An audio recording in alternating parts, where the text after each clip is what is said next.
Medical disclaimer. This video is for informational purposes. It does not replace the medical advice of a trained doctor. Seek medical advice before beginning any treatment plan. Hey, welcome back to Mikesdia World. Yes, let's take a look and see where I'm at.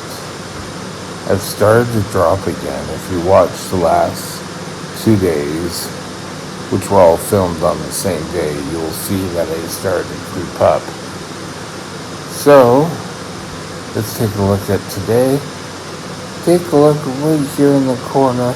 I've started to drop, and I've started to drop pretty quick. Which is all good. Now, I have said things that could, on this site, that could really be taken out of context. And I'm not here to sort of say, hey, stop. That was bad. Let's try, hey, stop.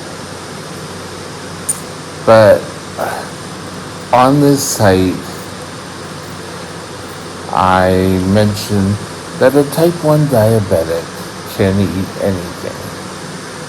And that's true. However, there is something also called the 80-20 rule, which everyone should follow, not just type 1 diabetics. 80% of the time, you try to eat a healthy diet, as healthy as you can. The other 20% of the time, you can go have whatever you want to have. But don't be crazy. So, as a kid, when I was just, a year or two, maybe it was 1980, McDonald's did something that a lot of the other food chains didn't do. And that was they put all the food information on the back of the food trays, or not the food trays, the liners that went into the tray.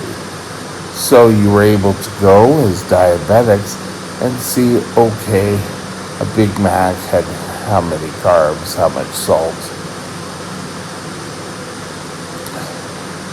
Today, they don't do that anymore because you can pretty well get them offline anywhere. And that's really important. I suggest everyone who is just starting their road for diabetes on the journey should go out and purchase a food value book. Could be from the CDA. I got a huge one, and I have a smaller one, but I get an awful lot of information off the internet. But it's important for people who are going out to restaurants that you're able to look at the guide and see how many carbs. And eventually you'll learn to say, oh, the Big Mac has 30 carbs. I don't know if it does. I'm just speculating. But for the first couple of times at least, go with your book. Then eventually you can start looking at your phone when you're getting used to it.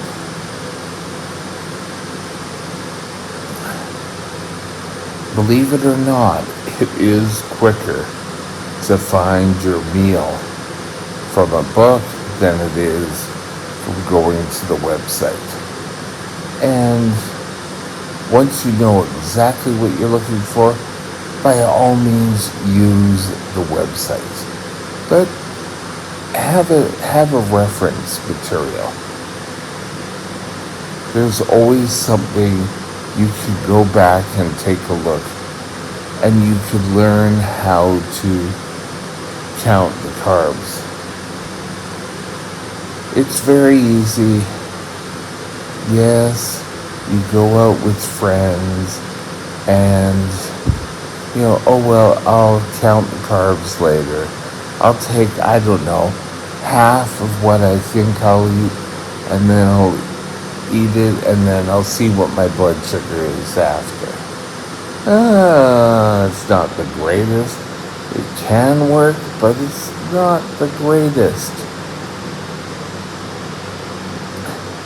I've said this before, if you're going to eat out at a restaurant, if you're going to, let's say, go and have a really nice meal, and you sit down, it's probably a good idea that you take a look at the menu. If it's a type of restaurant that will have the menu online, read about it. If it's a type that has their menu on the front door, read about, take a picture of it, take it home, study it. Know what you're going to have when you go in there, so that you're less likely to make a mistake.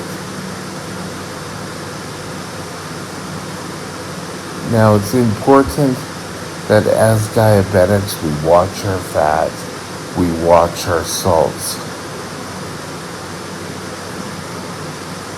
Yes, I know, counting carbs is such a party pooper, but it's something we've got to live with.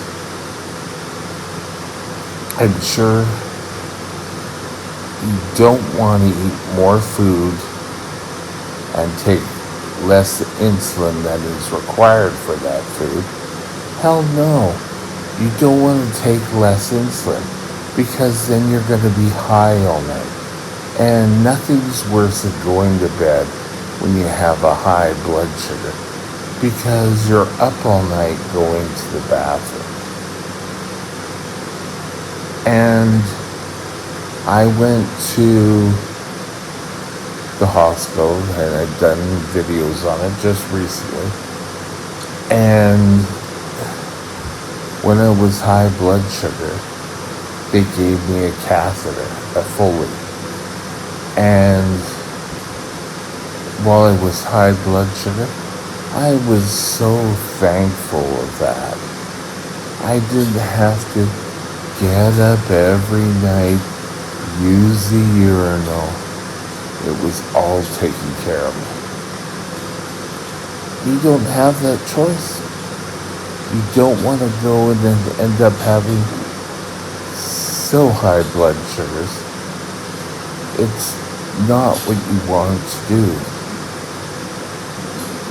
So if you're able to talk to a chef or talk to someone knowledgeable, a restaurant manager, saying, how much food am I going to get?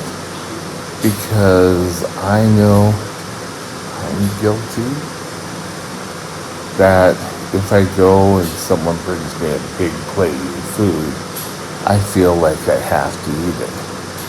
Chances are I don't, but I don't like to take things home.